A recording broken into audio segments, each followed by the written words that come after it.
ወደ ሁለተኛው ዙር ጥያቄዎች ልምጣና የአዲስ አበባ ቤቶች ልማትና አስተዳደር ምክትል ኃላፊ ወደ አቶ መኮንን ነምሄደው አዲስ የተቋቋመው የሪል ስቴት አሶሲዬሽን ብዙ ተስፋ የምናደርግበት አሶሲዬሽን ነው ከዚህ ከሪል ስቴቱ መስመር ጋርና መንግስት በምን መልክ መስራትን ያስባል እና ምን አይነት ለውጦችን እንጠብቅ?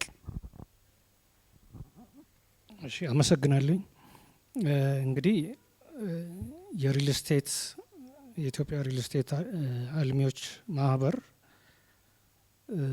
እንዳጋጣሚ እኛ እንደ ቤቶች እንደ አዲስ አበባ ቤቶች ልማትና አስተዳደር ቢሮ በዲሎፖል ሆቴል ባዘጋጀ ነው በአዋጁ ዙሪያ ባዘጋጀ ነው የግንዛቤ መፍጠሪያ መድረክ ላይ ነው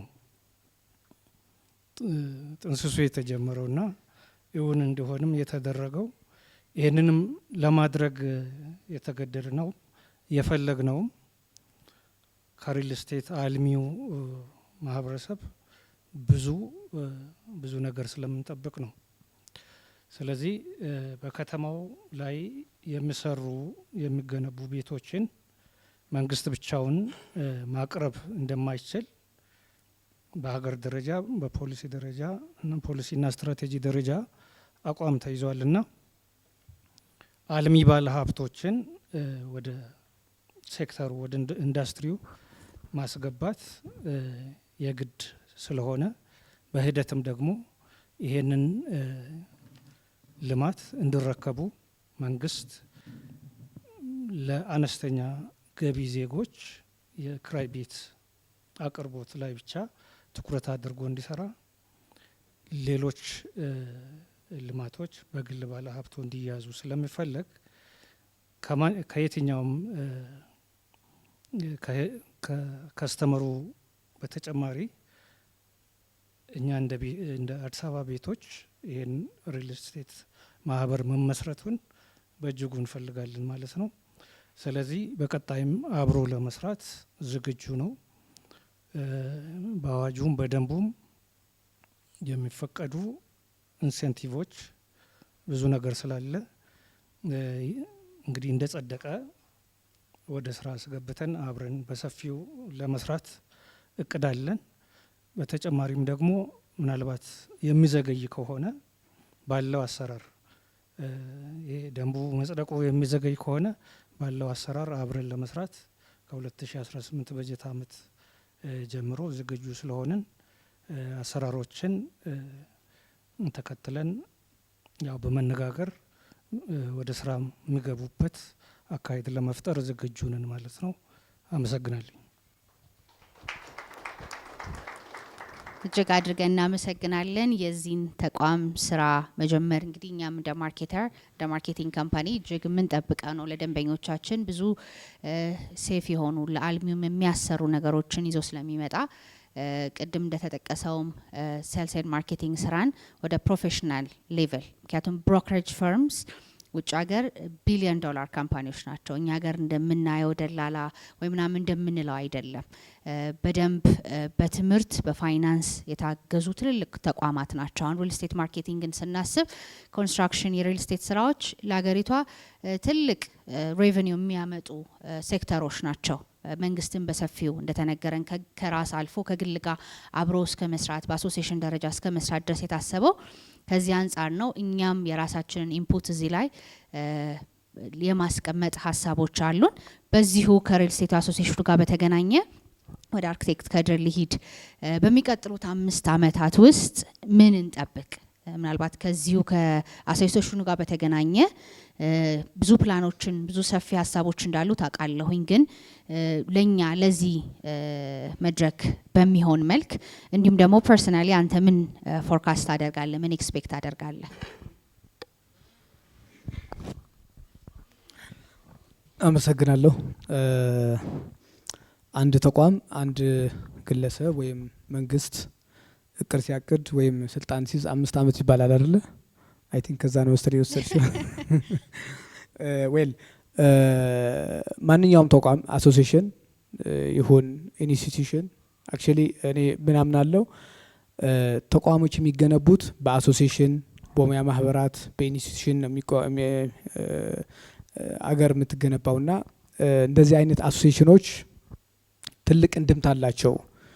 ምክንያቱም አንደኛ ትልቅ የተማረ የሰው ኃይል ይዛሉ፣ ሁለተኛ ትልቅ የሀብትም የማምጣት አቅምም አላቸው። ባይኖራቸውም እንኳን በስፖንሰርሺፕ የሚያመጣት አቅም አላቸውና ከዚህ አንጻር በዚህ በሚቀጥሉ 5 ዓመታት እኛ እንደ ሪል ስቴት ዲቨሎፐርስ አሶሲዬሽን ሰዎች በአቅማቸው ሊሰሩት የሚችሉት ፕላትፎርም ይኖራል ብዬ አስባለሁ። ይሄ ከመሬት ተነስቶ 20 ሺህ ቤት ገነባል 10 ሺህ ቤት ገነባል አይሰራም። ምክንያቱም የሰራ ሰው ሳለ ወይ የለም አይደል? 20 ሺህ ሲባል ሲጻፍ ቀላል ነው፣ ግን ቤት ሲባል ግን ብዙ ዳይናሚክስ አሉት። ገና ከፋውንዴሽን ጀምሮ እስከ ፊኒሺንግ እስኪደርስ ድረስ ጣረሞት ነው እናውቀዋለን። አሸዋ ሲኖር ጠጠር የለም፣ ጠጠር ሲኖር ሲሚንቶ የለም፣ ሲሚንቶ ሲኖር ምን የለ፣ ከዛ ደንብ ምናምን ሲባል ግንባታ ፍቃድ ጊዜው ያልፋል። ከዛ ፐርሚት ስታደርጉ ብዙ ነገሮች አሉ። ስለዚህ አልሚዎች ዴሊቨር የማያደርጉትን ነገር ኦቨር ኮሚትመንት የሚገቡ ከሆነ ማርኬቱ ይበላሻል። ስለዚህ አልሚው ቅድም እንደገለጽኩት ሊደገፍ ይገባል። አንደኛ መርካቶ ሲቀዘቅዝ ዘለው ወደ ሪል ስቴት የሚገቡ ሰዎች ትንሽ አቅም ያላቸው ሰዎች ውስጣቸው ይዘው እንዲሰሩ እናግዛቸዋለን። ከዛ ባሻገር አገሪቱ በምትፈልገው ልክ ዴሊቨሪ ይደረጋል ብዬ አስባለሁ፣ እናደርጋለን ብዬ አስባለሁ፣ ወይ እንደገና እናግዛለን ብዬ አስባለሁ። ምክንያቱም አሁን ያሉ አልሚዎች ኖት ሞር ዛን 500ም አብዝቸው ነው። እሱም ምናልባት የምታውቋቸው ከ30 እና ከ40 50 በላይ የማይበልጡ ናቸው።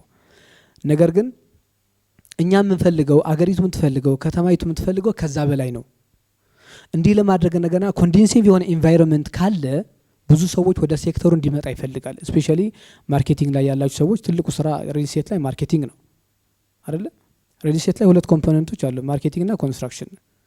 ኮንስትራክሽኑ ህይወት የሚዘራበት ዲቨሎፐሩ ነው፣ ከማርኬተር ጋር አብሮ በመሆን በትክክል ሰርቶ ማለት ነው።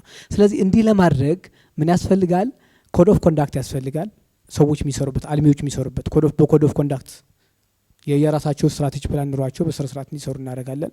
ከዛ ባሻገር ግን ምናልባት አዲሱ አዋጅ ሰምታችሁ ከሆነ ይመስለኛል 1388 ይመስለኛል የውጭ ዜጎች ንብረት የመግዛት ኦፖርቹኒቲ የሚፈቅድላቸው አዋጅ መጥተዋል። ስለዚህ ይሄ ማርኬት ኮምፒቲሽን አለው ማለት ነው፣ ትልቅ ኮምፒቲሽን አለው። ምክንያቱም እኛ ጋር ኦልሬዲ ዲማንድና ሰፕላይ ሊመጣጠን አይችልም፣ መቼም አይመጣጠንም። ምናልባት ዴሊቨር ቢደረግ ደግሞ ስንት የመግዛት አቅም አለው እሱ ሌላ አጠያያቂ ነው። 20 ሺህ 30 ሺህ 40 ሺህ 50 ሺህ ደሞዝተኛ ቤት ይገዛል ወይ? ራሱ ሞርጌጅ ባንክ ካልተቋቋመ በስተቀር። ስለዚህ ከዚህ አንጻርም ምናልባት ሪል ስቴት ሴክተሩ ወይ ደገና አሶሲዬሽኑ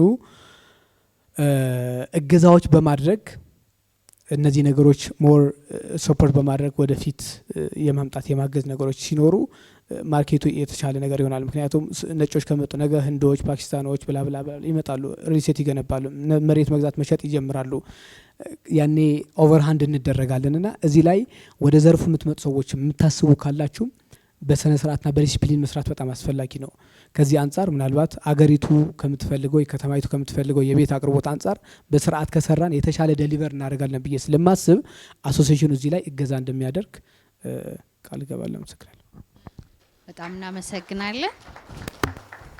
ወደ ዲያስፖራው ደግሞ ዞር ልበልና የዚህ የኢትዮጵያን ዲያስፖራ ሰርቪስ ሀሳቡ አላማው እቅዱ ሰፊ እንደሆነ እኔም መረዳት ችያለሁኝ። የነበረኝንም እይታ አስፍቶልኛል። ወደ ሪል ስቴቱ ግን ስናመጣው ዲያስፖራው ብዙ ዳይሬክት ኢንፎርሜሽን ካለማግኘት የተለያዩ በመሀል ላይ ያሉ እክሎች ስላሉ ብዙ ጊዜ እኛ በምንጠቀመው ተርም ወይ ይበላል ወይ ደግሞ ቤቱን ትክክለኛ ቦታ ላይ ሄዶ ኢንቨስት ያለማድረግ ሂደቶች አሉና ምናልባት እንግዲህ ዛሬ ጆይን ካረከን አይቀር ሚስተር በላይነ ዲያስፖራው ምን ያስፈልገዋል ብለህ ታስባለህ? አንደኛ ቤቱን ወይ ደግሞ እንደ ፕሮዳክት ከማግኘት አንጻር፣ ከሰርቪስ አንጻር ደግሞ ከኛ ከማርኬተሮች ዙሪያ ምን ነገሮች መሰራት አለበት? እንዲሁም ደግሞ ባንኪንግ ያው ዲያስፖራው ውጪ ባለበት አገር የለመደው የባንኪንግ ኢንዱስትሪ አለ። የትኛውንም ነገር በሎን ፋሲሊቴት አድርጎ የማግኘት እኛ ሀገር ምናልባት ካለበትም ሁኔታ አንጻር ሊሆን ይችላል። ቅድም ዶክተርም ብዙ ነገር አስረድተውናል። እነዛን ሰርቪሶች ከማግኘት አንጻር ያሉ ክፍተቶች አሉና በዚህ ዙሪያ ላይ ዲያስፖራው ምን ያስፈልገዋል? ምክንያቱም እዚህ ውስጥ ብዙ አልሚዎች አሉ፣ ማርኬተሮች አሉ፣ ማርኬቲንግ ካምፓኒ ኦን የሚያደርጉ ወዳጆቻችን አሉ እዚህ ውስጥ እንዲሁም አልሚዎችም ይገኛሉና ይሄን ማወቁ ቀጣይ ለማቀድ ይረዳል ብዬ አስባለሁና እዚህ ላይ ምትለን ካለ። እሺ አመሰግናለሁ በድጋሜ። ፈርስት ሌትስ ሆነስት ዊዝ ዘ ሚኒንግ ኦፍ ዘ ወርድ ደላላ። ይሄ ደላላ የምንለውን አይ ቲንክ ፕሮፌሽናል ዌውን ባንረዳው መልካም ነው ባይነኝ። ቅድም ትንሽ ቃሏ እናንተ ከመድረክ ላይ ስታብራሯት ስላልገባች ማለት ነው። ይሄ ሎቤስት ብሮከር ምናምን የሚባለው ሞር ኦፍ እንግሊዘኛው ምናምን ከተጠቀም እነሱ ጨዋ ስለሆኑ ከኛ በፊት ስለሰለጠኑ አያጭበረብሩበትም፣ ሆነስት ናቸው ለቃላቸው። ስለዚህ የእንግሊዘኛውን ትርጓሜ ካመጣ ነው ትንሽ ማለት ሴኔተሮች ራሱ ሎቤስ ብሮከር ሆነው የሚገቡበት አጋጣሚ አለ ሰለጠኑት ሀገር ላይ፣ ምንም ድብብቆሽ የለውም። ስለዚህ ይሄ ማርኬቲንግ፣ ፕሮሞሽን፣ ኮሚኒኬሽን ፓርቱ ላይ የምትሰሩ ፕሮፌሽናል ሰዎች ሆነስት የሆናችሁ ክሬዲብል ኢንፎርሜሽን ለዲያስፖራው የሚሆን ሌላው ማህበረሰብ የምታቀርቡ እቺ ደላላ የምትለዋ ምድብ ውስጥ በፍጹም የማትገናኙ ካቴጎሪ ውስጥ ናቸው። ደላላ የምንለው እኛ ብዙ ማመልከቻዎች እኛ ቢሮ የሚመጡት እገሌና ቃለው ብሎ ፎቶ ያሳያል፣ ጥሩ ቪኤት ይነዳል፣ ደን እዚህ ቦታ ላይ ይሄን ያህል መሬት ተዘጋጅቶልሃል ይላል። አየር ላይ የሆነ ነገር መንጥፎ ይጠፋል ማለት ነው። ዘና አድራሻ የለውም፣ ቢሮ የለውም፣ ስልክ ቁጥር ይቀይራል። እንደዛ አይነቱን ኬዝ ነው እኔ ቅድም አትሊስት እናንተ ታግዙናላችሁ ብዬ የተናገርኩትና እቺ ባለፉት መንግስታት ውስጥ የገጠመውን ነገር ለእናንተ ማብራራት አይጠበቅብንም። የነገሰው ደላላ ነው። ባለሀብቱ አይደለም፣ አልሚው አይደለም፣ ፕሮፌሽናሉ አይደለም። መንታፊው ብዙ ነው እዚህ ሀገር ላይ አውርቶ አስመስሎ ገሌና ቃለው የገሌን ስም ጠርቶ ምናምን የሚወጣው ማለት ነው። ስለዚህ ደላላ የምትለዋን ቃል ስፔሲፊካሊ ለዛ ብትይዙልኝና ምናልባት አማርኛ ሻሚ ነገር ከሆነ ወይ ኤጀንት፣ ስራ አገናኝ ኦር ፕሮፌሽናል አድቫይዘሮች ምናምን ብለን ቃላቶቹን ሞር ፕሮፌሽናል ይዘት ብናስይዘው ጥሩ ነው ብዬ አስባለሁና እቺ ደላላን ከፕሮፌሽናል ባለሙያዎች ጋር ባታያይዙብኝ መልካም ነው። የሚመጡ ማመልከቻዎቹን ብዙ ጊዜ አጋጣሚ ሆኖ እኔ የመራው ተቋም ላይ 13 ዳይሬክተር አካባቢ ያለ የስራ ክፍሎች አሉ። ከዛ ውስጥ አንዱ የዲያስፖራ መብት ነው። ዲያስፖራ መብት ላይ ሁሌ ተበላን ነው የሚበሉት ደግሞ እኛ ባለመኖራችን ኦር ደግሞ የኛ የሰው አቅም በቂ ባለመሆኑ እንደ ተቋም እኛ እንደ ተቋም ባለመታወቃችን ወይ ደግሞ እናንተ ፕሮፌሽናል የሆናችሁ ሰዎች ቨርነረብል ተጋላጭ ባለመሆናችሁ ነው። እና ብዙ ጊዜ ደግሞ አናሊሲስ ስናካሂድ ቤተሰብ ነው ዲያስፖራው ሚስ አንደርስታንድ ሆኖ ማይሆን ቦታ ላይ ገንዘቡን ኢንቨስት እንዲያደርግ የሚያደርገው ራሱ አንድ ፑሺንግ እና ፑሊንግ ፋክተሩ ቤተሰብ ነው። እገሌ እኮ እንደዚህ አይነት ቦታ ነው የሚሰራው ያሉ ኢንፎርሜሽን እየሰጡ ለመበላት የሚዳርጉትና አይ ቲንክ እኔ ስለ ኢትዮጵያ ዲያስፖራ ስናወራ ሰፋ ብታረጉ ምልከታችሁንም ጥሩ ይመስለኛል። ታውቃላችሁ የኢትዮጵያ ዲያስፖራ የምንለው ኢትዮጵያ ኮሎኒያል ሜንታሊቲ ስለሌላት አንድም ሁለትም ዲያስፖራ ቢሆን ከዚህ ከደቡብ ሱዳን ጅቡቲ ጀምራችሁ እስከ ሩቁ ሜክሲኮ፣ አውስትራሊያ፣ ካናዳ ብትሄዱ ሰፊ የዲያስፖራ ማህበረሰብ አለ። በቅርብ እንኳን በተደረገ ጥናት 176 ሀገርን አክሰስ አድርገን ነው ያጠና ነውና አጋጣሚ ቫሊዴሽኑን ሰርተናል ከአዲስ አበባ ዩኒቨርሲቲ እና ከፌደራል ስታቲስቲክስ ከሆነን 5.1 ሚሊዮን ዲያስፖራ ነው ያለው ተብሎ የሚታሰበው። ይሄ ማለት እግዚአብሔር ያሳያችሁ ብዙ የአፍሪካ ሀገሮች ፖፑሌሽን ነው። ስለዚህ በጣም ፖቴንሻል ዲያስፖራ ደግሞ አለ ብዙ። ይሄ ምንድነው ሳይለንት ማጆሪቲ ነው። ስለዚህ እናንተ እንድታስቡ የሚፈልገው አይደለም የተሰራ ቤት ገና በምናባችሁ ያለ ቤት የማይበቃ ፉሊ ማምጣት ከቻልን አሁን ያሉ ወሬዎች ሩመሮች አሉ። ኢትዮጵያን አሁን እዚህ እኛ እዚህ ቁጭ ብለን እንደምናያት አይደለም ለነሱ የምትገባቸው ሌላ ኢሜጅ ይፈጥርባቸዋል። ይሄ ዲፋሜሽኑ በበጀት ነው የሚሰራው፣ በሌሎች ሀገራት በጀት ነው የሚሰራው እና ምናልባት በእኛ ልክ ተረድተዋል ብለን ካሰብን ስተት ነው የማስረዳቱ። ኢትዮጵያም እንደለጃ ላይ እንዳለች አዲስ አበባም እንደለጃ ላይ እንዳለች መንገሩ ከኛ የሚጠበቅ ያለብን ይመስለናል። አሁን ጀስት አእምሮ የምናሳየውን ፋክት ነገር እንኳን ኤአይ የሚመስላቸው ብዙ ዲያስፖራዎች ናቸው። እኔ በቢሮ ስልክ እንኳን ደውለው የሚያወሩኝ ማለት ነውና ይሄንን ባስረዳን ቁጥር እኛ ወደ ገበያው እየገባን እንሄዳለን። አይደለም እጃችሁ ላይ ያለ ፕሮዳክት ገና ምንሰራውም የሚበቃና አይመስለንም እና ብዙዎቹ ነገሮች ደግሞ እየተሰበሩ ይሄዳሉ። ዛሬም ብቻ አይተንም ባናቅድ መልካም ነው ብዬ አስባለሁ። ሶ ፖቴንሻል ዲያስፖራ አለ፣ መግዛት የሚፈልጋለ፣ ግን ክሬዲብል የሆነ ኢንፎርሜሽን፣ ታማኝ የሆነ ኢንፎርሜሽን፣ ሪል የሆነ የሚጨበጥ ነገር ይፈልጋልና በዛ የእናንተ ገዛ በጣም አስፈላጊ ነው። በእርግጠኝነት ይህ ሴክተር የሚለምን ሳይሆን የሚለመን ለመሆን ብዙ ርቀት የሚቀረው አይመስለኝም። እንደነገርኳችሁ ነው። ብዙ ሽግግር ላይ ያለ ሀገር ሁሉም ይሄን ተሻግረው ነው አሁን የምናያቸው የምንመኛቸው የኛ ዲያስፖራ የሚኖርበት ሀገር ማለት ነው። የዛሬን ስለምናይ ትናንታችንም ወደ ኋላ ብዙ ስለማናስታውስ ነው። መጨረሻ ላይ አንድ 48 ዓመት አሜሪካን ሀገር የኖሩ ዲያስፖራ በአጋጣሚ አግኝቻቸው ያወሩኝን ላውራችሁና የሷን ጥያቄ ላገባደው። ያው ውጭ ሀገር ትንሽ ፕሮፌሽናል ከሆናችሁ ያው ዶላሩም ችግር ስለሌለ በየጊዜው እቃ መግዛት የተለመደ ነውና ለአመት በዓል ሁሌ ይገዛል እቃ። የቤት እቃ ስገዛ የነበረው ቆሻሻ ውስጥ ነው የሚጣለውና እኔ በየአመቱ ቴሌቪዥን ስገዛ ካርቶኑን አልጥለውም አሉኝ። ለምን ስላቸው አንድ ቀን ሀገር ይገባለው እያልኩ ነው። 48 ዓመት ነው። ሁሉም ሀገሩ መግባት ይፈልጋል። ሲመጣ ምንድነው ያለ እንደሚለው አይ ቲንክ እጃችሁ ላይ ካለ የተረፈ ነገር እንደሚያስፈልግ ነው የሚገባኝ። ወደፊት ግን በቅርብ አብረን እንደምንሰራ በዚሁ ቃል እገባለሁ። አድራሻዬን ማግኘት ትችላላችሁ። አመሰግናለሁ። በጣም እናመሰግናለን ሚስተር በላይ። እውነት ነው፣ አገሩን ትቶ የወጣ ሰው ወደ አገሩ መመለስ ይፈልጋል። እዚህ ያለውን ሁኔታ ሴፍቲውን፣ ምክንያቱም እኛም እንደ ማርኬተር የምንጠየቀው ይሄን አገር ኢንቨስት ማድረግ ሲያስብ ሰላም ነው ወይ አገሩ ብሎ ጥያቄዎችን ያቀርባል። ያለውን ሁኔታ ማወቅ ይፈልጋል። ትክክለኛውን ኢንፎርሜሽን ማግኘት ይፈልጋልና እዚህ የሁላችንም ኃላፊነት ነው ብዬ አስባለሁ። አልሚውም እንደ አልሚው የመንግስት አካላትም እንዲሁም በአሶሲዬሽን ደረጃ አሁን ተቋቁመው ይሄን እንስራ ያሉ። ምክንያቱም 5.1 ሚሊዮን ዲያስፖራ አለ ማለት ይሄ ሁሉ ቢገባ ራሱ የምናቀርብበት አቅም ራሱ የለንም። ብዙዎቹ ሪል ስቴቶች ላይ ደግሞ ትልቅ ገዢዎቻቸው ዲያስፖራዎች ናቸው ይታወቃልና ለነሱ የሚሆን የተሻለ ፕላትፎርም በቀጣዮቹ ወራት ጊዜያቶች ውስጥ ይመጣል ብዬ ተስፋ አደርጋለሁኝ። በአንድነት መስራቱም ደግሞ ውጤትን ያስመጣል ያስለውጣልም ብዬ አስባለሁኝ። ወደ ኢንጂነር ልምጣ። የሪል ስቴት አልሚዎች ችግሮች ምንድን ናቸው? አልሚዎቹስ ምን አይነት ችግር ያጋጥማቸዋል? ጥያቄው በጣም ሰፊ ነው፣ ግን ለኛ በሚሆን መልክ ሜን የምትላቸውን ጥቂት ሀሳቦች ሼር ብታረገን፣ ምክንያቱም በዚህ ውስጥ አብረን ሶሉሽንም ልናይበት ስለምንችል አሶሲዬሽኑን በቀጣዩ ይሰራበታል ብዬ ስለማስብ ጥቂት እዚህ ላይ እስቲ ሼር ብታደርገን። እሺ፣ አመሰግናለሁ። እንዳልሽው ሰፊ ናቸው የተነሱ ጥያቄዎች። ምን ችግር እናይባቸዋለን አልሚዎች ላይ የሚባለው እንግዲህ አንዱ ትልቁ ነገር ምንድነው የኢትዮጵያ ነባራዊ ሁኔታ ያለማየት ወይም ደግሞ በቅጡ አለመገንዘብ ነገር ይታያል። ለምሳሌ ባለፉት 18 የዛሬ 15 ዓመት ስንሰራ የነበረው ህንጻ የብረት ዋጋ 8 ብር ነበር። ዛሬ የብረት ዋጋ 170 ብርና 180 ብር ደርሷል። ስለዚህ ኢንፍሌሽኑ ምን ያክል ከባድ እንደሆነ ማየት ይቻላል።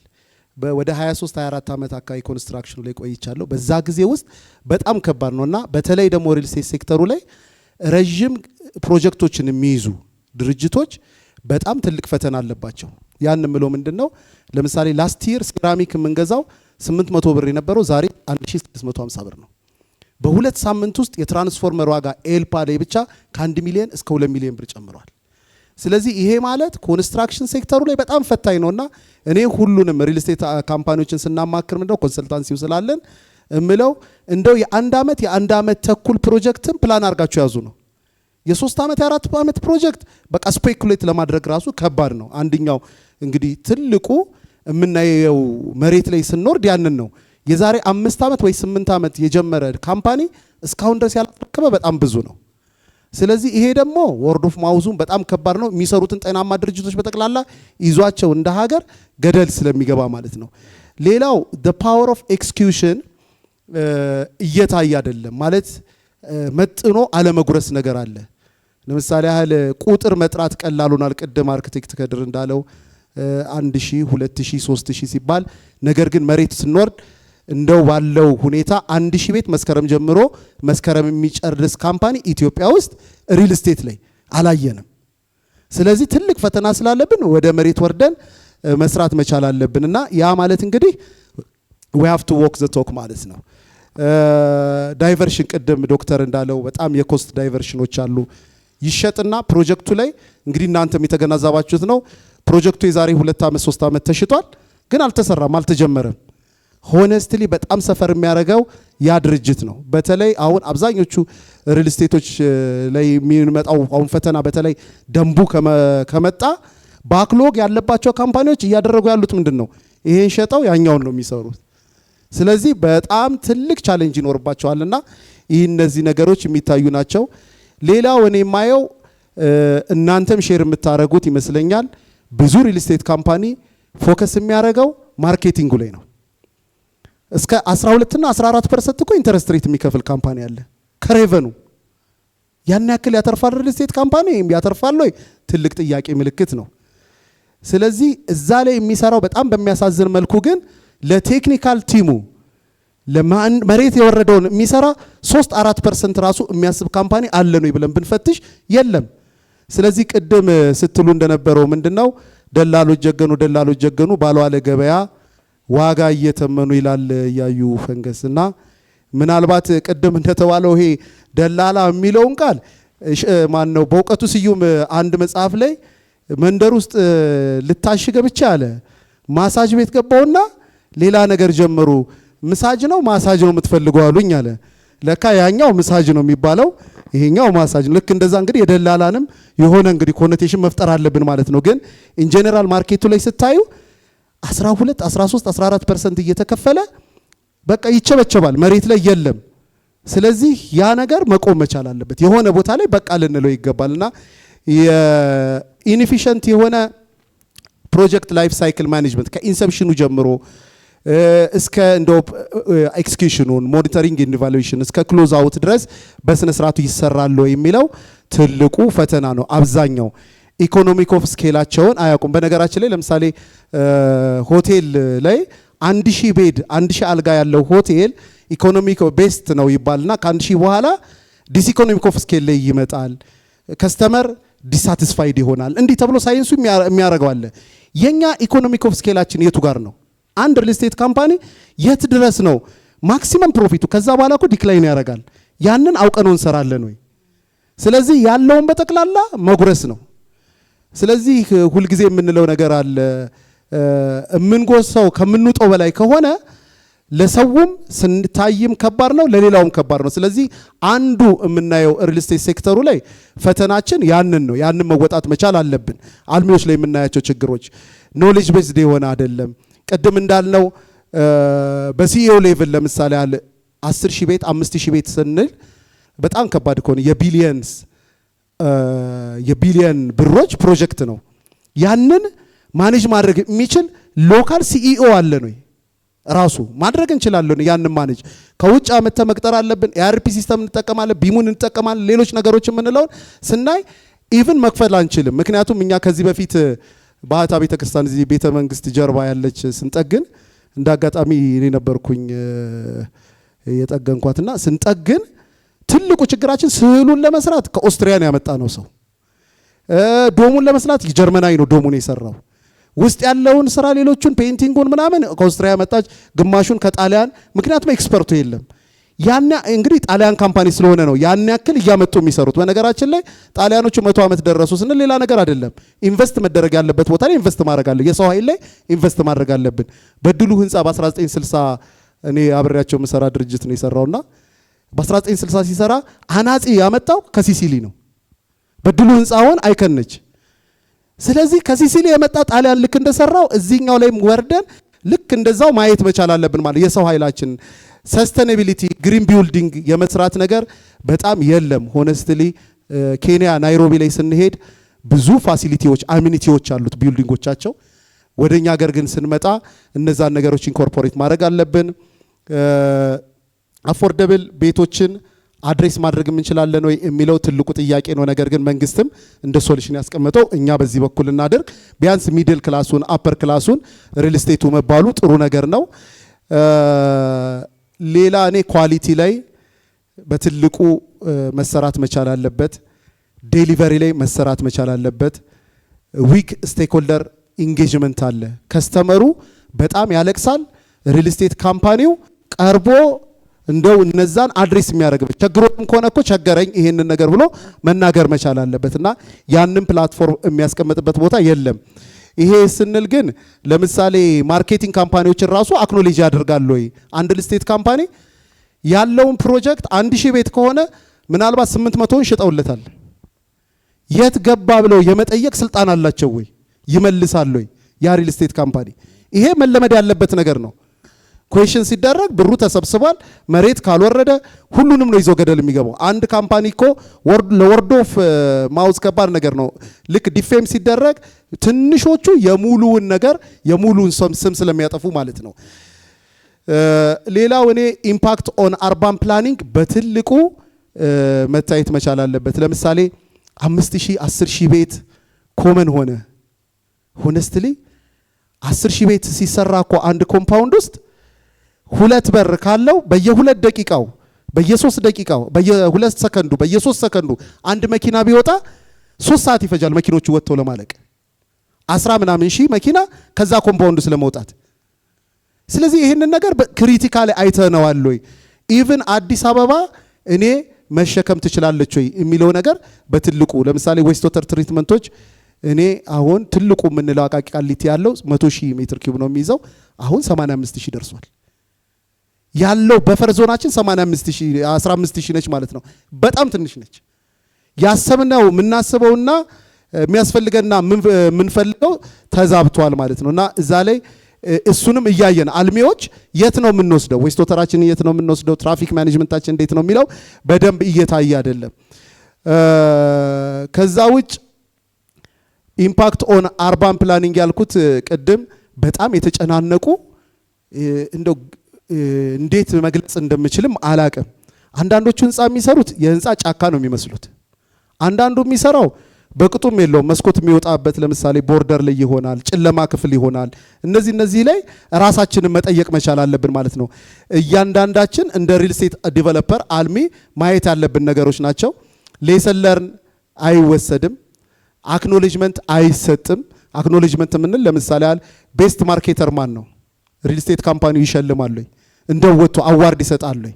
ቤስት ፕሮጀክት ማናጀራችን ማን ነው ብለን ያንን ጀግኖቻችንን ወደፊት ካላመጣን ስቲል ማርኬቱን ኢንፍሉዌንስ እናደርጋለን የሚለው ነገሮች በትልቁ ነው። ኢንጀነራል ግን እኔ ምን ችግር እናያለን ስንል የዴሊቨሪ የኤክስኪዩሽን ትልቅ ችግር አለ።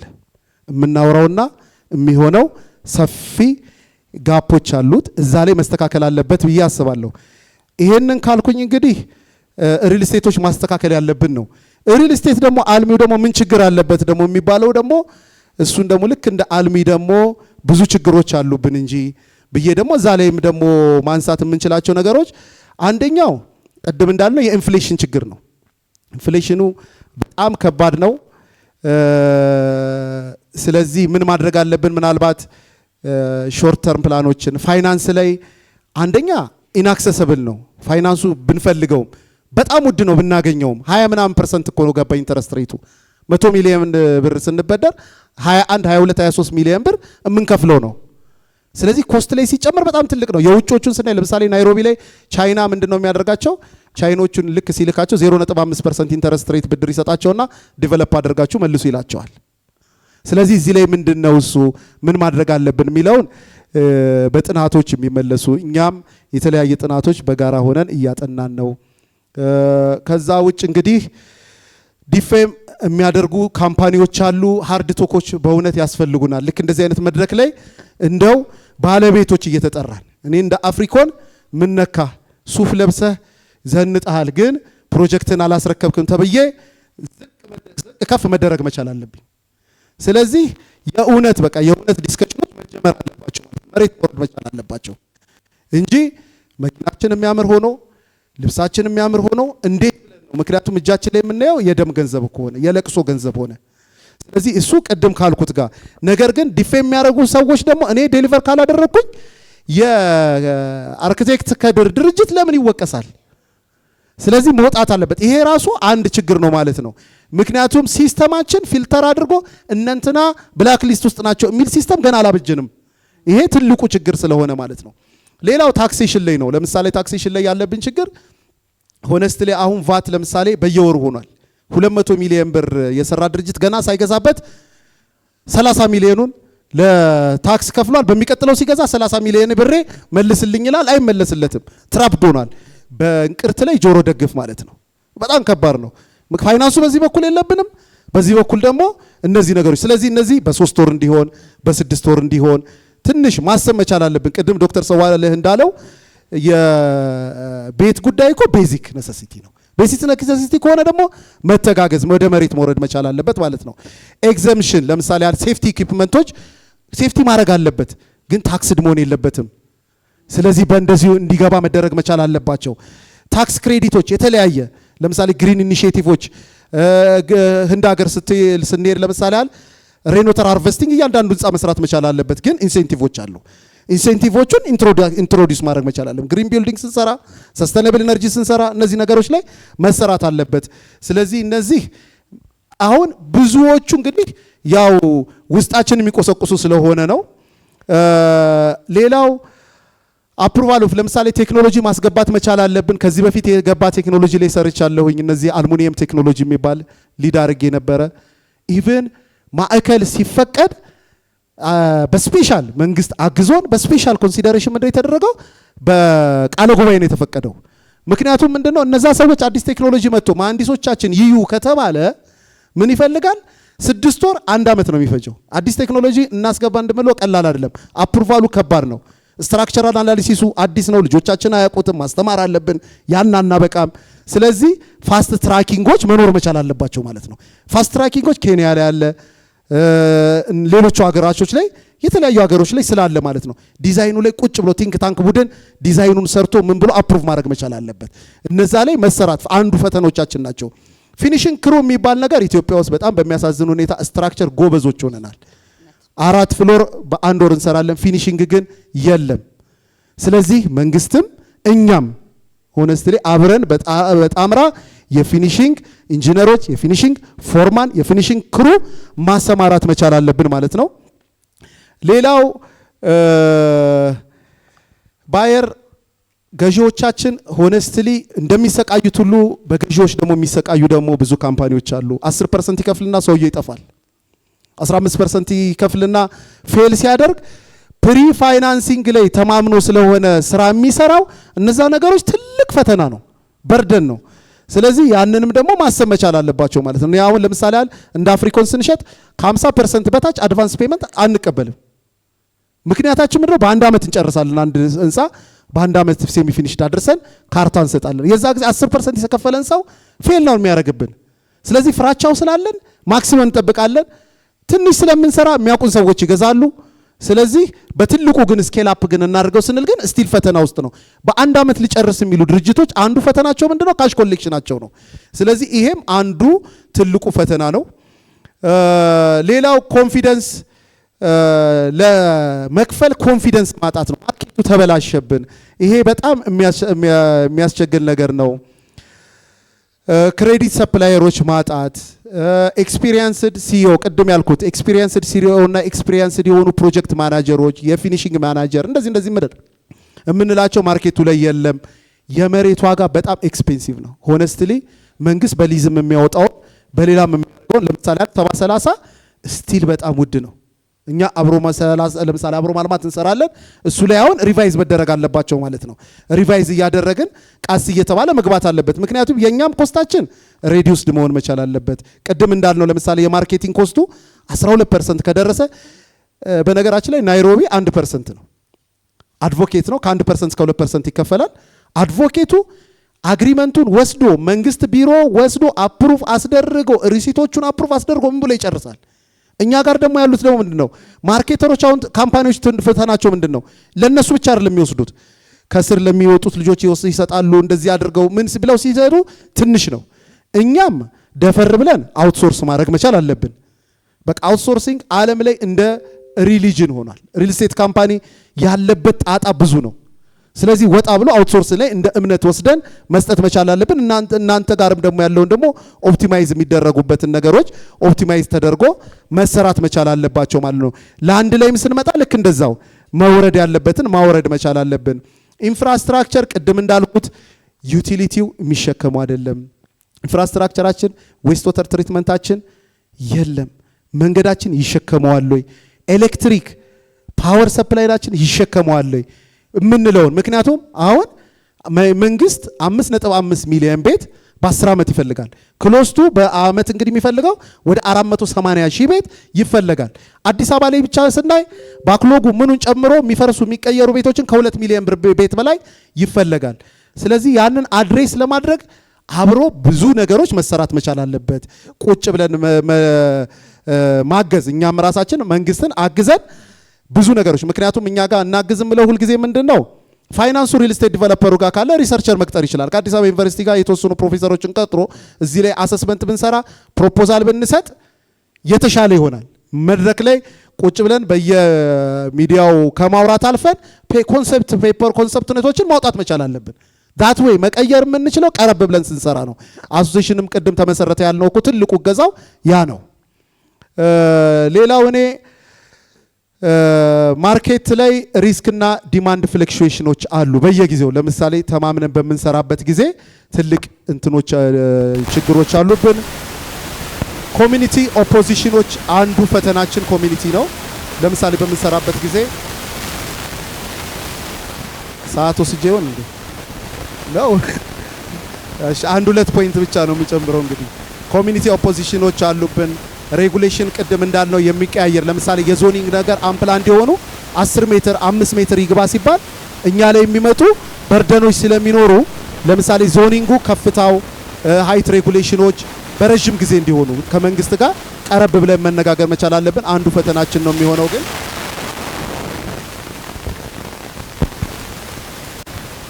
እሺ የመጨረሻ ፖይንቴ ምንድነው? እንደ አንድ ፖይንት ማነሳው ላንድ ዲቨሎፐር እና ሪል ስቴት ዲቨሎፐር ሆነስትሊ መለየት መቻል አለበት። እኛ ሀገር ላይ እኔ ድርጅቶችን እንደ ሲስተም እየገደልናቸው ይመስለኛል። ሆነስትሊ በሺዎቹ ቤቶች መስራት በአንድ አመት በሁለት አመት ከባድ ማን ሰርቶ አይተን።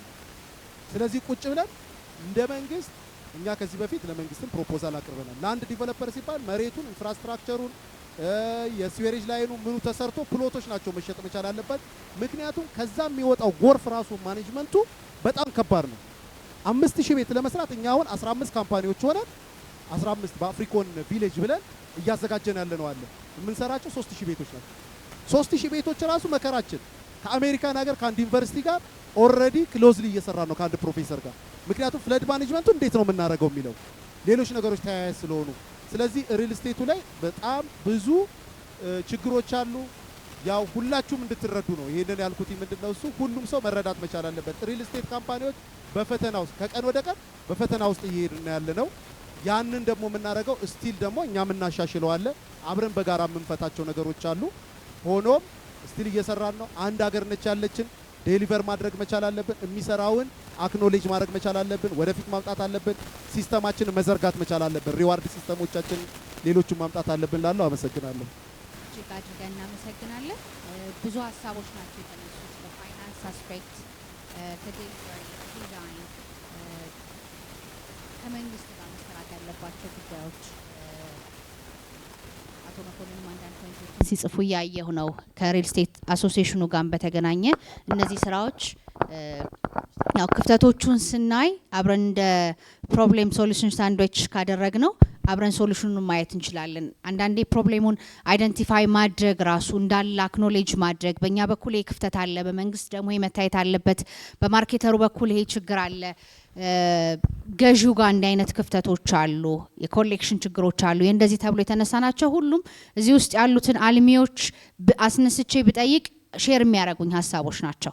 ስለዚህ እንደ ጥያቄ እነዚህ ነገሮች መነሳታቸው በቀጣዩ አሶሲዬሽኑ ጋር ከሚኖረው ስራዎች አንጻር በደንብ እነዚህ ነገሮች 50% እንኳን መስተካከል ቢችሉ ትልቅ ውጤት መምጣት ይችላል ብዬ አስባለሁ። እኛም ክፍተቶቹን እንድንረዳ አንዳንዴ ሪል ስቴት አልሚ ላይም እንደዚሁ ጀነራላይዝ ከምናደርግ ብዙ ጊዜ እኔ እምላለሁኝ የሆነ ችግር ሲፈጠር እገሌ እንደዚህ አድርጓል ከሚል ይልቅ ኢን ጀነራል ነው ሪል ስቴት ማርኬቱ የሚሰደበው።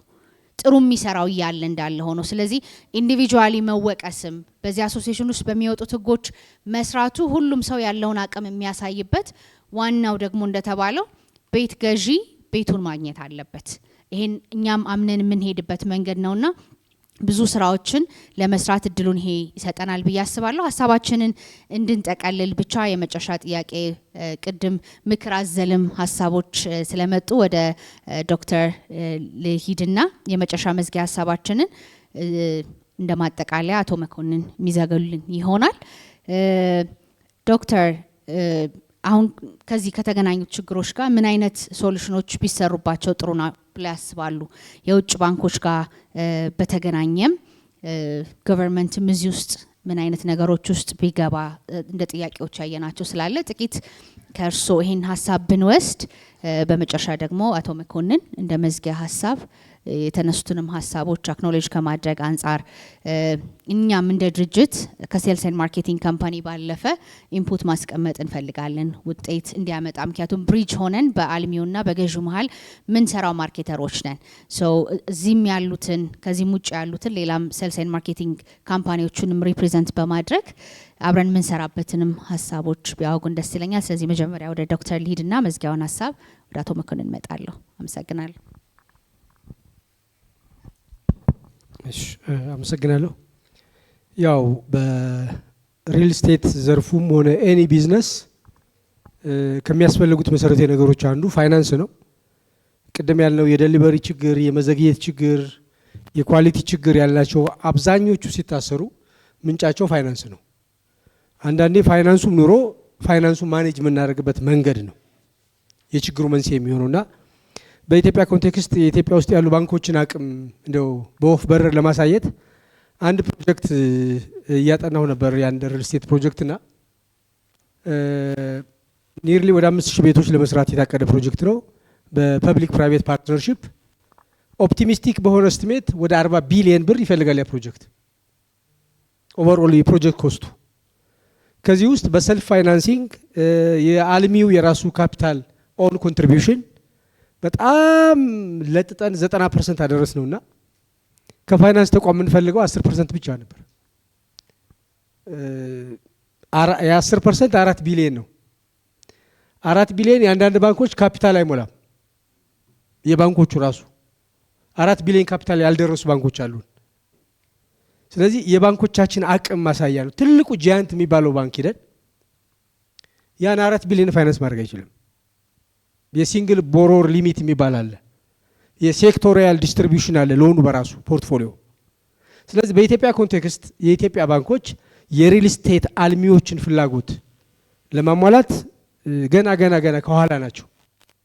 ለወርኪንግ ካፒታል ለትንሽ ፕሮጀክት ፋይናንስ ከመስጠት ባለፈ ኦቨርኦል አልሚውን የፋይናንስ ፍሪደም ሰጥቶ እንዲያለማና ካለማ በኋላ መሸጥ እንዲችል የሚያስችል አቅም ገና አልገነቡም። ነገር ግን ምን ማድረግ ይችላሉ? ለክሊያንቶች ማበደር ይችላሉ። ቤት ገዢዎች ለእያንዳንዱ ቤት ገዢ ሲያበድሩ እንደያቅማቸው ማበደር ይችላሉ። እዚህ ጋርም ያለው ቻሌንጅ ያ ቤት ገዢ ለመበደር ኮላተራል ይፈልጋል። ኮላተራሉ ደግሞ ራሱ የሚገዛው ቤት ነው። ያ ቤት ደግሞ 70% ካልደረሰ በኢትዮጵያ ኮንቴክስት ካርታ ማግኘት አይችልም። ኮላተራል የሚሆነው ደግሞ ካርታው ነው።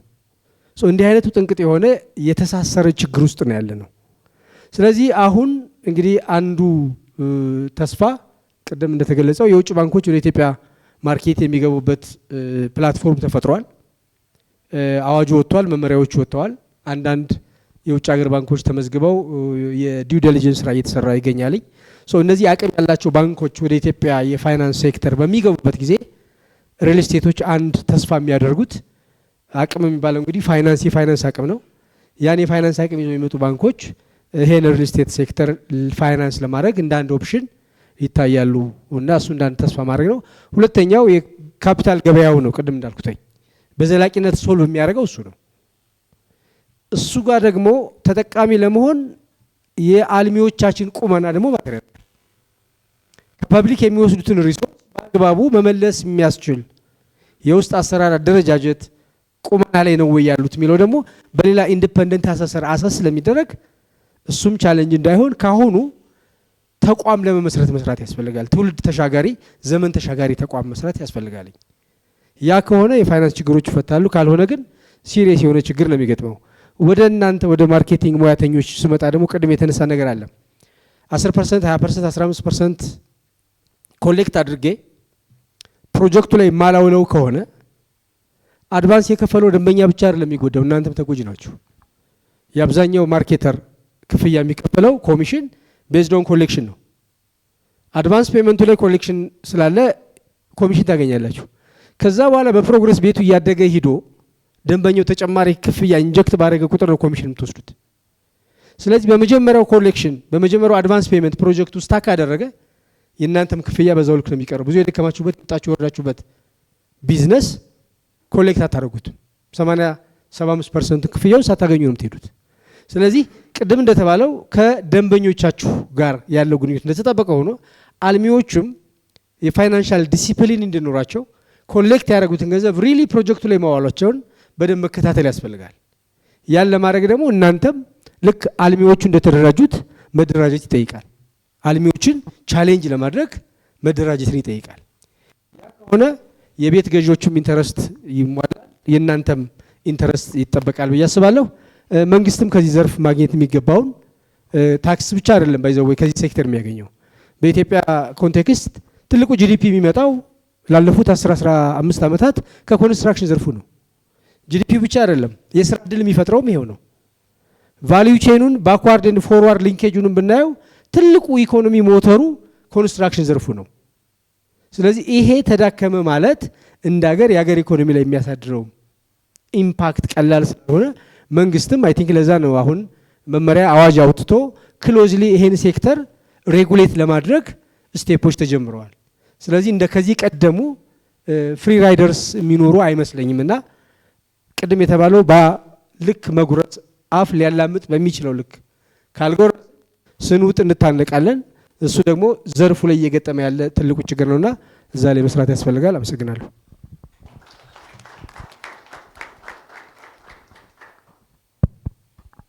አመሰግናለሁኝ። እንግዲህ በዚህ ፓኔል ዲስከሽናችን በጣም ጥሩ ጥሩ ነገር ተነስቷል። አሁን ሁላችንም ኖት ማድረግ ያለብን መንግስት የዜጎችን ለዜጎች ቤት በሰፊው ማቅረብ ይፈልጋል። ይሄን ደግሞ ያው ለብቻው ማቅረብ እንደማይችል አምኖበታል። ስለዚህ ፓርትነሮች ይፈልጋሉ። ከፓርትነሮች መካከል ደግሞ እናንተ ትልቁን ድርሻ መውሰድ አለባችሁ ማለት ነው። ስለዚህ እንደ ከዚህ በፊቱ ዲያስፖራውንና ከፍተኛ ገቢ ያለውን ዜጋ ብቻ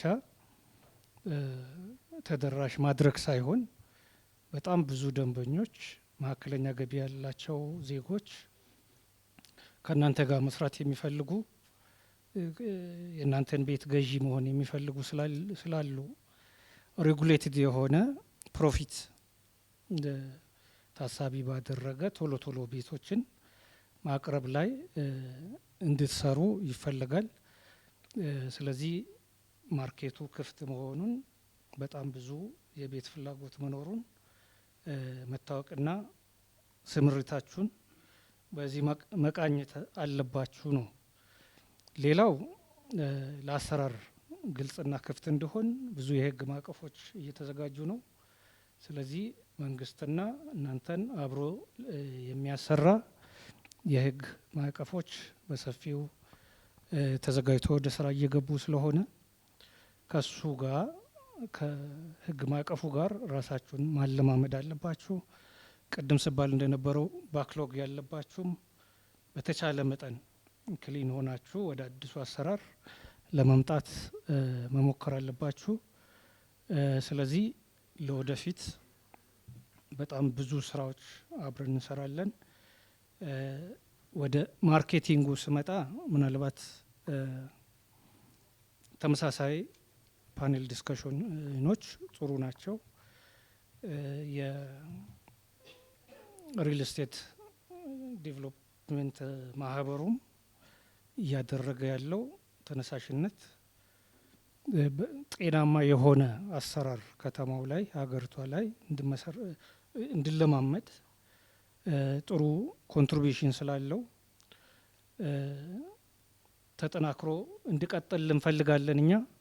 ስለዚህ በአሁኑ ጊዜ ዜጎች ትክክለኛ እና ተአማኒ መረጃ ማግኘት ላይ በጣም ሲቸገሩ ይስተዋላል። እኛ ጋም በብዛት ኬዝ ይዞ ይመጣሉ። እንግዲህ የተወሰኑ አልሚዎችን ወደ ራሳችንም እየጠራን ስናግባባቸው እስካሁን ብዙዎቹ ተግባብተው ተስማምተው ነው የሄዱት። ከዚያን በኋላም ኬዝ ይዞ እየመጡ አልነበረም። ስለዚህ ይህንን ችግር ለመቅረፍ ካቦን መሆኑ ማርኬቲንግ መሆኑ ሌሎቻችሁ በጣም ተአማኒ እና ትክክለኛ የሆነ መረጃ መስጠት ላይ ጠንክራችሁ እንድትሰሩ የሚል አስተያየት አለኝ። ሌላም እንደዚህ አይነት መድረኮችም ያው መቀጠል አለበት። ምክንያቱም ጤናማ ኢንዱስትሪ መፍጠር ውስጥ ትልቅ ሚና ስላለው በዚሁ አግባብ መቀጠል አለበት የሚል ሀሳብ አለኝ። ሌላው በኢንዱስትሪ ውስጥ የሚከሰቱ ብልሹ አሰራሮችንና የቤት ገዢ ቅሬታዎችን በአግባቡ በመዳሰስ በመጠመር ከማህበሩና ከሌሎች ጉዳዩ ከሚመለከታቸው ባለድርሻ አካላት ጋር መስራት ላይ ጠንክራችሁ እንድትሰሩም እንፈልጋለን። አመሰግናለሁ። እዚህ ድረስ ጊዜያችሁን እውቀታችሁን ሳሰስቱ መጥታችሁ ያላችሁን ሀሳብ አስተያየት የብዙ ዓመት የካበተ ልምድ ያካፈላችሁን ሁላችሁንም እጅግ አድርጌ በካቦድ ማርኬቲንግ ሶሉሽን እና በዶክሳ ኢቨንት ስም እጅግ አድርጌ አመሰግናለሁኝ። ተጠቅማችኋል፣ ተጠቅመናል ብዬ አስባለሁ። እስቲ ከሀሳቤ ጋር የምትስማሙ ከሆነ በጭብጨባ ግለጹልኝ።